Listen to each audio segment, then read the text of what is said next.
માતા દી. Hello friends, હું છું મનાલી ગોસાઈ, આપ સૌની હોસ્ટ. મારી પૂરી ટીમ હાલતા ચાલતા શોર્ટકાસ્ટ તરફથી આપ સૌનું સ્વાગત કરું છું. ફ્રેન્ડ્સ, તમને બધાને ખબર જ છે કે આપણી મૂવી 25 વર્ષ પૂરા કરી અને પાછી આવી રહી છે. એ પિક્ચર એક જ છે, મૈયરમાં મંડળું નથી લાગતું. એ પિક્ચર જેમને બનાવી, એમના ડિરેક્ટર, રાઇટર, પ્રોડ્યુસર એક જ માત્ર વ્યક્તિ છે, એ છે જસવંતભાઈ ગંગાણી. નમસ્કાર. Welcome sir. જી, આપણા શોમાં તમારું સ્વાગત છે. Thank you. સર, કેવું લાગે છે તમારા પિક્ચરને 25 વર્ષ પૂરા થયા અને હવે ફરીથી તમે રિલીઝ કરી રહ્યા છો? ખૂબ જ અદ્ભુત લાગી રહ્યું છે અને મારા બ્રધર રાજુભાઈ અને મેં જ્યારે વિચાર્યું કે હમણાં ઘણી બધી હિન્દી ફિલ્મો રિલીઝ થઈ છે, તો મૈયરમાં માંડું નથી લાગતું રિલીઝ આપણે કરીએ તો શું હોય. પછી ડિસ્ટ્રીબ્યુટર જે છે આપણા, એની સાથે વાત થઈ, માસ પબ્લિકના અભિપ્રાયો લીધા, હિતેનભાઈ સાથે વાત થઈ. તો હિતેનભાઈ પોસ્ટ મૂકી કે ભાઈ અમે જલ્દી મૈયર આપની સમક્ષ લઈને આવીએ તો આપના રિવ્યુ શું અમને જણાવો. અને જે લોકો સમુદ્રની જેમ ઉમટ્યા કે હિતેનભાઈ આ મૂવી રામ રતનને ફરી વખત તમે લઈને આવી રહ્યા છો, અમે તમને બહુ દિલથી પ્રેમ કરીએ છીએ. અને એના કોમેન્ટ વાંચો ને મેડમ તમે, તો કોઈ 100 વખત જોઈ, કોઈ 200 વાર જોઈ, કોઈ 300 વખત, 10, 15 ને 25 વખત તો લગભગ લોકોએ જોઈએ છે. અને જે તે સમયનો માહોલ અને જે તે એના મ્યુઝિક, ગીતો, પરંપરાની વાત, એટલે આજે 3 પેઢી ના લોકો કે જે વખતે 5 વર્ષ કે 7 વર્ષના જે બાળકો હતા એને મમ્મી પપ્પા સાથે જોઈ હતી, દાદી સાથે જોઈ હતી, એ લોકો આજે 25 કે 30 વર્ષના છે. તો એ લોકોએ આજની તારીખમાં બી એના મોબાઈલમાં, એની રીલ્સમાં આપણા ગીતો વાગતા હોય છે. અને જાગરણ હોય, કોઈ બી તહેવાર હોય, વાર તહેવાર હોય, તો આપણી ફિલ્મ વિથ ફેમિલી સાથે આ લોકો જોતા હોય છે. તો અમને એમ થયું કે આ મૂવી જૂની થઈ જ નથી. આપણે કહીએ છીએ કે 25 વર્ષ છે, આપણે 25 વર્ષ પછી પણ જો દરેક લોકોના દિલમાં ધડકતી હોય તો આ મૂવીનું એક લેવલ કંઈક જુદું છે. એ તો છે. અને એ જે તે ટાઈમે આપણે પુરવાર કર્યું હતું, પણ જે જનરેશને, જે લોકોએ નથી જોઈ, જે તે ટાઈમે જે સિનેમામાંથી ઉતરી ગઈ હતી, પછી સોશિયલમાં, પછી ટેલિવિઝનમાં કે સેટેલાઇટ ઉપર જોઈ હોય કદાચ, પણ સિનેમાની અંદર જે ફીલ કે માહોલ જે લોકોને જુઓ છે તો શું હોય, તો બધા લોકોના રિએક્શન કે આ મૂવી ફરી વખત કરો તમે. અને અમે લોકો 1000 રૂપિયા ટિકિટ હશે તો એમાં જાશું. મૈયરમાં મંડળું નથી લાગતું, આ સ્ટોરી, આ કોન્સેપ્ટ કઈ રીતે વિચાર આવ્યો તમને? મેડમ, હું છે ને આ લાઈન 89 થી છું. મેં લગભગ 30 થી 35 ફિલ્મો બીજી કંપનીઓ માટે લખેલી, એટલે સ્ટોરી અને ગીતકાર તરીકે મારું ખૂબ જ મોટું નામ થયું. પણ જ્યારે મારા લખેલા સીન કે મારા સબ્જેક્ટ જે હોય અને જ્યારે હું સ્ક્રીન ઉપર જોતો હોઉં ત્યારે મને એવું થાય કે આ શોર્ટ તો મેં આ ફિલિંગથી લખ્યો હતો, બરાબર? એટલે શું હોય કે દરેક ડિરેક્ટરનું વિઝન અલગ હોય, રાઇટરે જે રીતે લખ્યું હોય, બરાબર, એની ફ્રેમ અલગ હોય. અને તો મને એમ થાય હું જો ડિરેક્ટર હોઉં તો હું આને આ રીતે કરું, આ રીતે કરું. પછી આપણી કંપની ગાંગાણી મોશન પિક્ચર 1995માં રજીસ્ટર થઈ અને 1999માં મન સાહેબાની મેળીએ કરીને ફિલ્મ બનાવી. એમાં રાઇટર, ડાયલોગ, ગીતો, પ્રોડ્યુસર એન્ડ ડિરેક્ટરમાં હું હતો. તો એમાં નરેશ કનોડિયા અને રોમાજી એ વખતના સુપરસ્ટાર, અને એ મૂવી સિલ્વર જુબિલી થઈ મારી ફર્સ્ટ ટાઈમ પહેલી. ત્યારે લોકોને એમ થયું કે ભાઈ જશવંત કાકાણી ખાલી રાઇટર નહીં પણ એને એક એઝ એ ડિરેક્ટર. જોકે આમ હું કહું તો હું તો હંમેશા બોલું છું, હું 4 ચોપડે જ ભણેલો છું. એ ગામડાની પ્રાથમિક સ્કૂલમાં 4 ચોપડે ભણીને અને હું ડાયમંડમાં આવી ગયો. પણ આ બધી મને ગોડ ગિફ્ટ છે કે આ વસ્તુ આ રીતે જ થાય. અને સમાજની ગરિમા, એના ઇમોશન, એનું જે મૂળ આપણા સંબંધોના સીમાડાઓનું તત્વ જે છે એ મને ગોડ ગિફ્ટ છે. અને કઈ રીતે સ્ક્રીન કચકડામાં લાવવું અને લોકોને હાર્ટ સુધી પહોંચે એ કુદરતે ભેટ મને આપેલી છે. એટલે મન સાહેબા સિલ્વર થયું પછી એમ થયું કે એમાં મેં એ વાત કરી હતી કે એક દીકરી મનોમન કોઈ બીને પ્રેમ કરતી હોય તો એ સ્વાભાવિક છે કે દીકરી 16 કે 18 વર્ષની થાય એટલે રાજા રાવણની દીકરી હોય કે ગરીબ માણસની હોય એને ક્યાંક ને ક્યાંક એનું મન લાગી ગયું હોય. સાચી પણ વાત. છતાં સૌરાષ્ટ્રની ખાનદાની એ છે કે કોઈ દીકરી ક્યારે એ વખતના સમયમાં પૂછતી નહીં કે પપ્પા મને આ છોકરા સાથે પ્રેમ છે અને મને તમે બીજે મોકલો.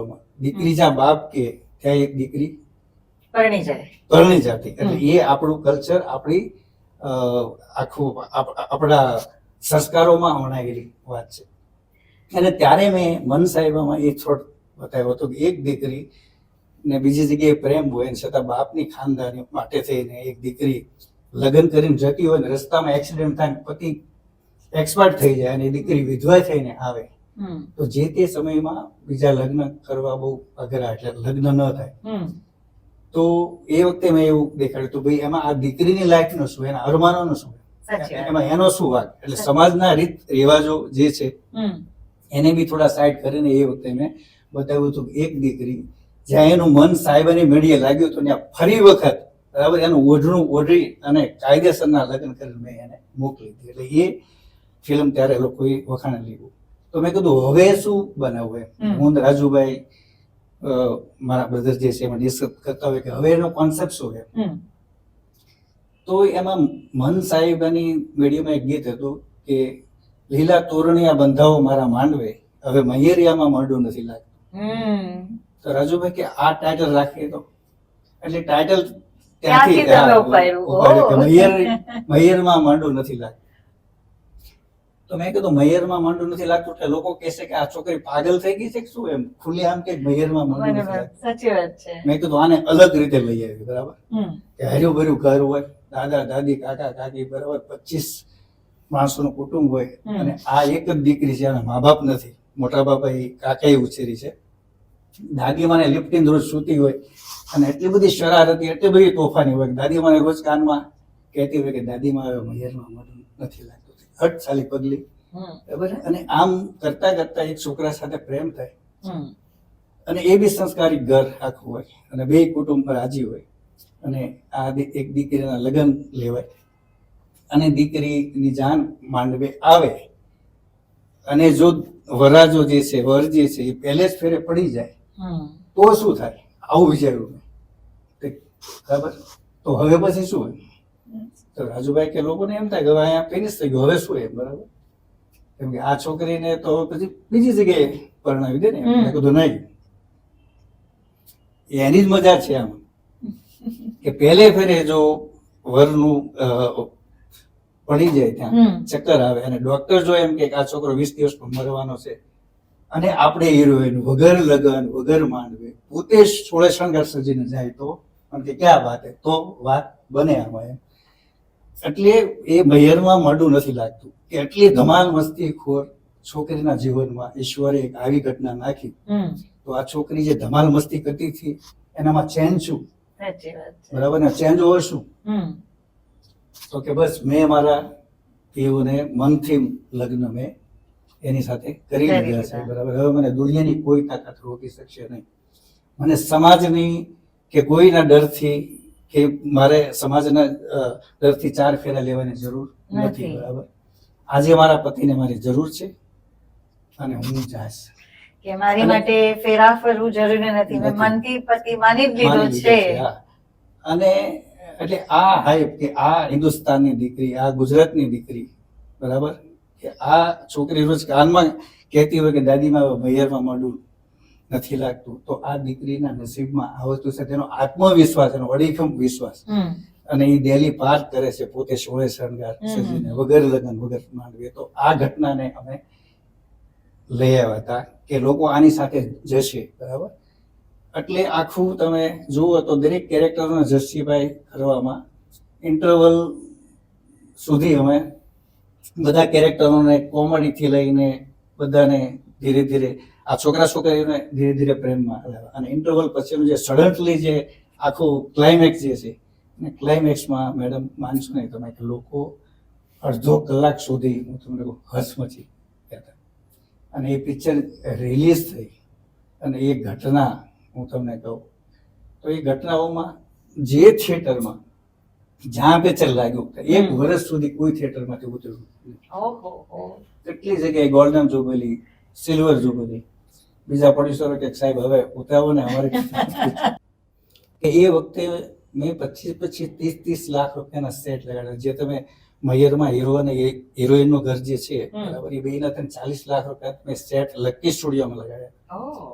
ત્યારે ગુજરાતના દરેક ડિરેક્ટરો, આર્ટિસ્ટો જોવા આવતા કે આ છોકરો ગુજરાતી ઇન્ડસ્ટ્રીને બરબાદ કરી દેશે, ઓડા મોટા સેટ લગાડશે, પ્રોડ્યુસરનું શું થશે, આ તે બહુ બધી રીતે. પણ એક મારો અડીખમ આત્મવિશ્વાસ કે આ વાત આપણા મૂલ્યાંકનો બરાબર, આપણા સંબંધોના સીમાડાઓ, આપણી મર્યાદા, આપણા સંસ્કારની વાત ને આપણી દીકરીની વાત, એક દીકરી જો ધારી લે તો શું ના કરી શકે એમ.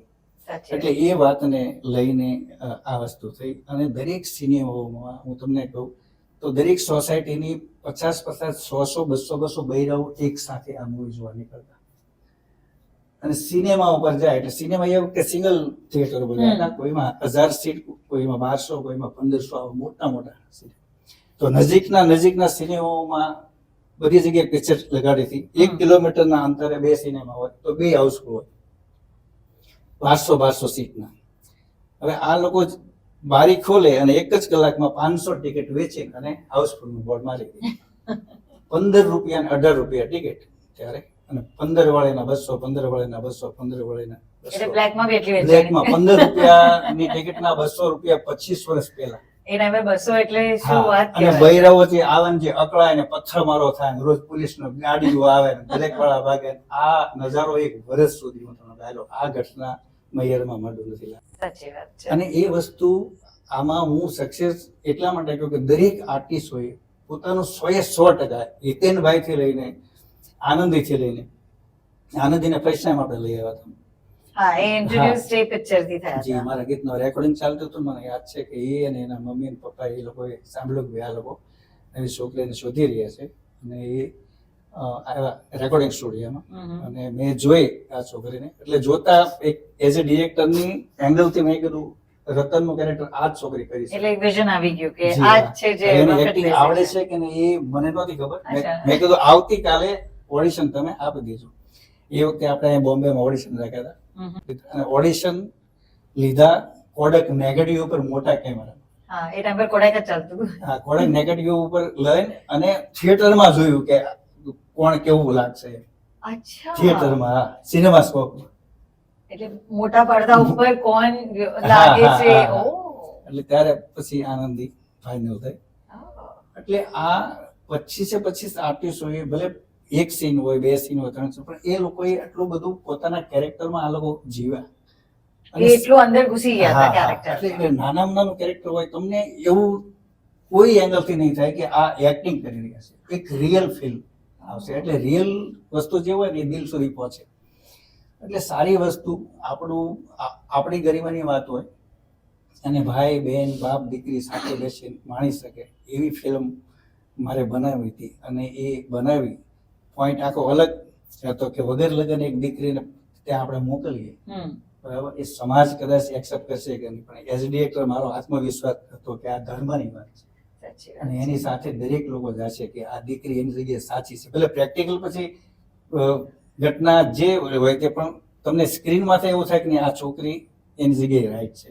એ તો છે. પણ તમારા આ પિક્ચરના જરીએ આપણે જે તમે મેસેજ એકચ્યુઅલી બતાવ્યો એ આમ જોવા જઈએ તો પ્રેમ શું છે કે જ્યારે એક સ્ત્રી સાચો પ્રેમ કરી લે છે તો એ ફરે કે ના ફરે, એને વર માની જ લીધો છે તો એ સર્વસ્વ એ જ છે. એ તમે આ પિક્ચરમાં બતાવ્યું છે. એ તમે રાઈટ સમજ્યા છો કે એક નારીના, એક દીકરીનો અડગ આત્મવિશ્વાસની વાત છે.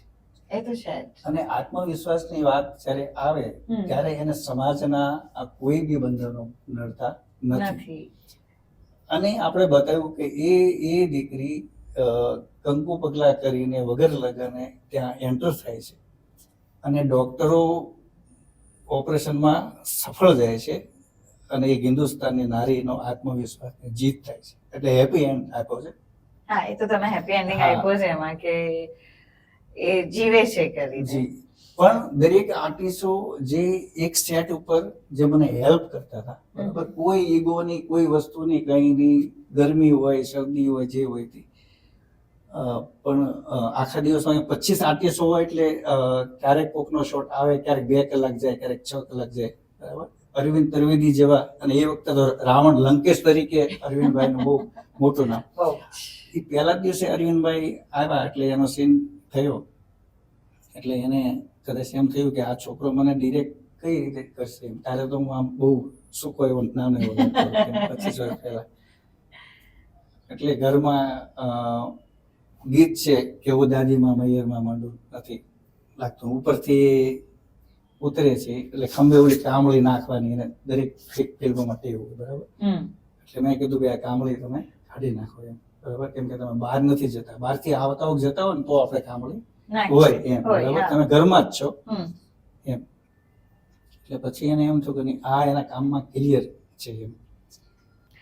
મૈયરમાં મંડળું નથી લાગતું, એનું જે મ્યુઝિક, એના જે ગીતો છે, જે ફટાણા તમે લાવ્યા લગનમાં, હજુ પણ આપણે અગર જોઈએ તો ગામડામાં જેમ કે રાજકોટ, જામનગર, એ બધી જગ્યાઓ પર લગનમાં હજુ પણ ગવાય છે. એટલે ફટાણા વગર લગનની વિધિઓ અધૂરી છે એવું કહેવાય છે. તો એ તમને ક્યાંથી સૂઝ્યું? અમારે ગામડાઓમાં છે ને, એટલે કાઠિયાવાડના ગામડાઓ ખાસ કરીને અમારે તળાજા સાઈડ, ભાવનગર સાઈડ, એમાં બારાત લઈને આવે એટલે આ બાજુથી ગીતોમાં જે ટોચરિંગ થાય કે ભાઈ તારી સાસુ આવીને તારી સાળી આવીને, આ બરાબર. એટલે એને ત્યાં ફટાણા કહેવાય, બરાબર. પછી અમુક લોકો તો થોડાક બીભસ પણ નાખે કે ફલાણું ઢીકણું ગમે. પણ મેં કીધું સરસ સુંદર શબ્દોમાં કઈ રીતે અણવરને ગાળ દઈ શકાય કે કઈ રીતે. એટલે ગીત લખવામાં જ મારી માસ્ટરી હતી પહેલેથી. એટલે મૈયરના ગીતો લખાણા દરેક છે કે લગ્ન વિધિમાં મા બાપ વગરની દીકરીની જ્યારે કાર્ડ લખાતા હોય સાંજે, અને લોકો ગીત ગાતા હોય, અને એક દીકરીને એના મા બાપની તસવીર જોઈને એ જે ફીલ કરતી હોય એ અદ્ભુત ઘટનાઓ બધી હોય, એ તો છે, બરાબર. એટલે એ ગીતોથી લઈને ઘરમાં આપણે રાંદલમાં તેડીએ, બરાબર, એના ગીતોથી લઈને જાન માંડવે આવે, અને ફટાણાઓથી લઈને, ફટાણાઓ એ રીતના લખાણા કે ફટાણાઓથી છોકરો છોકરી નજીક આવે છે થોડા. અને ત્યારબાદ વિદાય સોંગ પણ છે અદ્ભુત. વિદાય સોંગ પછી આ લોકો એની મોટી બહેનને તેડવા જાય તો હીરો સાથેની મુલાકાત, ખેતરોમાં, આઉટડોરના લવ સોંગ પણ છે. હું તમને એમ કહું ને કે આનું મ્યુઝિક આજ સુધી ગુજરાતી ફિલ્મોનો રેકોર્ડ છે. અને બીજી વાત એ કે ગૌરાંગ વ્યાસ, અરવિંદ બારોટનો વોઇસ, ફિમેલમાં અલકા યાજ્ઞિક, સાધના સરગમ, એ. અને ગીતોમાં લોકો એવું કે જશવંતભાઈ ગાંગણીના ગીતો લખેલા હોય એટલે એ સુપરહિટ હોય. એ આ ફિલ્મથી પછી એ પુરવાર થયું એમ. એટલે આ 8 ગીતો આમાં છે. 8 ગીત પોતપોતાની જગ્યાએ એકદમ પરફેક્ટ છે. અને આ ફિલ્મો જો ઘણા બધા ઘરો વિખરાતા બચી ગયા છે. ઘણી બધી દીકરીઓ જે પોતાના સાસરેથી રિસાઈને આવી ગયું હોય એ પોતાના મા બાપની માફી માગીને સાસરે જતી રહી છે. ઘણા દાંપત્ય જે વિખાતા હોય એ એકાબીજી પતિ સાથે કાંઈ બી ઝઘડા થયા હોય તો આ ફિલ્મ જોઈને પછી ત્યાં જતા રહ્યા છે. એટલે પારિવારિક મૂલ્યાંકન એકચ્યુઅલમાં શું છે, લગ્ન એટલે શું, પ્રેમની પરિકાષ્ઠા એટલે શું, એ દરેક વસ્તુના મૂલ્યાંકનને ઉજાગર કરતી ફિલ્મ છે મૈયરમાં મોઢું નથી લાગતું. એટલે આ મૂવી ક્યારે જૂની થઈ નથી કે નથી ક્યારે થશે. 25 વર્ષ પછી મેં જ્યારે હમણાં ફર્સ્ટ કોપી આપણે નીકળે ને મેં સ્ટુડિયોમાં જોઈ, હિતેનભાઈને અમે બધા આર્ટિસ્ટોએ જોઈ, ત્યારે 25 વર્ષ થયા પછી પણ મારું ડાયરેક્શન કરેલું કે જે તે સમયે જે મેં સીનો કન્સીવ કરવામાં જે મને તકલીફો થઈ હોય એ બધું ભૂલીને હું એ ઇમોશનના પ્રવાહમાં તણાઈ ગયો, મારી આંખ પણ ભીની થઈ. તો સામાન્ય દર્શકો હા, એટલે મ્યુઝિકની વાત જે તમે કરી, એટલે મ્યુઝિક આનું અદ્ભુત છે. અને એક વાત એ કહી દઉં કે ત્યારે મ્યુઝિક, મૈયરનું મ્યુઝિક ખાલી 10 લાખ રૂપિયાનું થયું. 10 લાખ રૂપિયાનું મ્યુઝિક એ વખતે થયું હતું.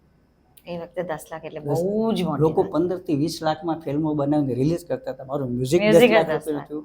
મારું ક્રાઉડ, એના મેળા, એના ક્રાઉડ જે આવતો એમાં એ વખતે શું થાય, ક્રાઉડ જે હોય ને એને ખાલી ચાવલ અને સબ્જી ખાવા આપી દે. હા, સાચી વાત એવું, છે, બરાબર. હા, મારી ફિલ્મોમાં ક્રાઉડ જે હોય એ વખતે કંઈક 50-60 રૂપિયા જ લેતા ક્રાઉડમાં. હિતેન કુમાર ખા એ જ વસ્તુ ક્રાઉડને કાયદેસર મારી પિક્ચર હોય એટલે ક્રાઉડ વાળા એમ કે સાહેબ 50 રૂપિયા નો આપો તો હાલશે પણ ખાવાનું આપજો. એટલે જે તે ટાઈમે 10 થી 12 લાખ રૂપિયાનું ખાલી કિચન થયું હતું મને. એટલે એ ફિલ્મ એકચ્યુઅલમાં એ વખતે હું તમને કહું તો 1,42 લાખ રૂપિયામાં રિલીઝ 25 વર્ષ પહેલા. એટલે એ ટાઈમની સૌથી મોંઘી ફિલ્મ. સૌથી મોંઘી ફિલ્મ. તમારું મૈયરમાં મનડું નથી લાગતું, આનંદી ત્રિપાઠીની કરિયર ત્યાંથી શરૂ થઈ. તમે એને સિલેક્ટ કરી પણ એઝ એન એક્ટ બીકોઝ એમની ગુજરાતી બોલવાની ભાષા ને નહીં, તો સેટ ઉપર હું તમને કઈ રીતે હેરાન થયા હતા તમે? હેરાન તો ઠીક છે, એ તો એક ડિરેક્ટરનું કામ હોય. અને મને એમ થયું કે આ છોકરી, એટલે પહેલી વખત સ્ટુડિયોમાં જોઈ, મને એમ થયું કે રતનનું કેરેક્ટર આ કરી શકે. તો મેં બોડી લેંગ્વેજ જોઈને કીધું. મારા 2-3 મિત્રોએ કીધું કે પતલી છોકરી છે અને આમાં આપણે થોડુંક હજી સિલેક્શન કરવું જોઈએ. મેં કીધું નહીં, આ મારી ગેરંટી છે કે આ છોકરી આખા ગુજરાતને પ્રેમમાં પાડશે. મને કે ના હોય, મેં તો ડન. પણ એને લેંગ્વેજ, આનંદી મેમને લેંગ્વેજ પ્રોબ્લેમ બહુ જ થઈ. એટલે સ્પેશિયલ મેં એની પાછળ, મારો એક મિત્ર છે ચંદ્રેશભાઈ, એ વખતે મારો થર્ડ આચાર્ય, અત્યારે તો બહુ મોટો ડિરેક્ટર થઈ ગયો, ઘણી બધી ફિલ્મો એની આવી ગઈ છે. તો એને સ્પેશિયલ આનંદીને સાથે જ મૂક્યો હતો, તારે આને સતત એના કેરેક્ટરમાં, એના હાવભાવમાં, એની બોડી લેંગ્વેજમાં ડુબાડી રાખવાની. ઓકે. પણ છતાંય તે જ્યારે હું ટેક લઉં બરાબર, ત્યારે બોલવામાં તો ગડબડ થતી, પણ એની બોડી લેંગ્વેજ કે એનું સ્માઇલ કે એની જોવાનું કે એનું જે બોડીનો એટીટ્યુડ છે બરાબર, ઓકે, એ એવો પરફેક્ટ ને કામણગારો હતો કે માસ પબ્લિકના હાર્ટ સુધી આ છોકરીનું ખાલી પ્રેઝન્ટ જ પહોંચી જશે એમ. કેમ કે એક્સપ્રેશન આપી શકતી હતી, ભાવ સમજતી હતી, બોલવામાં પ્રોબ્લેમ થતી હતી, પણ એ પછી ડબિંગમાં અમે લોકો કવર કરી લીધું. એટલે જ આજે રતન પરેશાનીમાં તો આ બાકીના બધા આર્ટિસ્ટો બધા મંજાયેલા હતા, ખાલી રતન એટલે આપણું કે આનંદી, એનું નામ હતું મને લાગે આકાંક્ષી. મેં કીધું ગુજરાતી લોકોને આકાંક્ષી બોલવામાં તો ગડબડ થાય એમ, એ તો થાય જ, માસ પબ્લિક બરાબર. એટલે બધું આકાંક્ષી ને તારું નામ આજથી આનંદ છે, તને જો લોકોને આનંદ થવો જોઈએ. અચ્છા, એટલે તમે એનું નામ ચેન્જ કર્યું. ઓ સર, તમને નથી લાગતું કે આ પિક્ચર ગુજરાતીમાં આટલી સુપરહિટ થઈ તો આને હિન્દી ડબ કરીને પણ હિન્દી ઓડિયન્સને બતાવી જોવે? ત્યારે અમે લોકો વિચાર્યું હતું, પણ પછી સુરતજી કે આપણે આ અલગ અલગ લેંગ્વેજમાં બનાવીએ બરાબર. અને હિન્દીમાં હમ આપકે હે કોન ફિલ્મ આવેલી, એટલે એમાં બી લગ્ન અને ફટાણા ને એવું બધું છે. એટલે આપણો સબ્જેક્ટ આમ ઇન્ટરવલ સુધી સિમિલર ગણાય આમ, પણ મેન આપણો સબ્જેક્ટ મેસેજ જે છે ઇન્ટરવલ પછીનો જે ક્લાઇમેક્સ જે છે એ હતો. એટલે સુરતજી કે આપણે આની ઉપર હિન્દીમાં કરીએ. એટલે પછી વિવાહ કરીને અમે લોકોએ એનો ક્લાઇમેક્સ બદલાવ્યો હતો.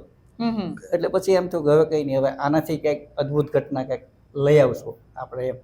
એટલે પછી એ વખતે રહી ગયું. પણ એ વખતે કદાચ ને હિન્દીમાં કર્યું હોત ત્યારે તો બી લોકોને આ વાત ગમી જ હોત 100%. એવું અત્યારે મને એવું લાગે છે, પણ એ વખતે રહી ગયું તો રહી ગયું એમ.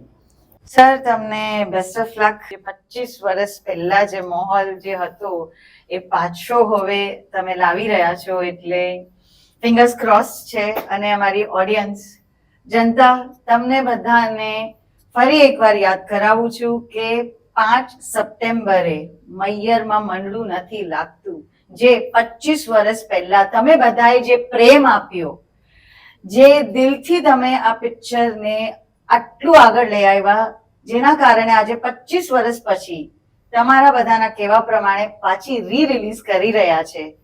તો ઈચ્છા છે કે તમે બધા પાછા થિયેટરમાં જાજો અને આ પિક્ચર જોજો. કઈ તારીખ? 5 સપ્ટેમ્બરે.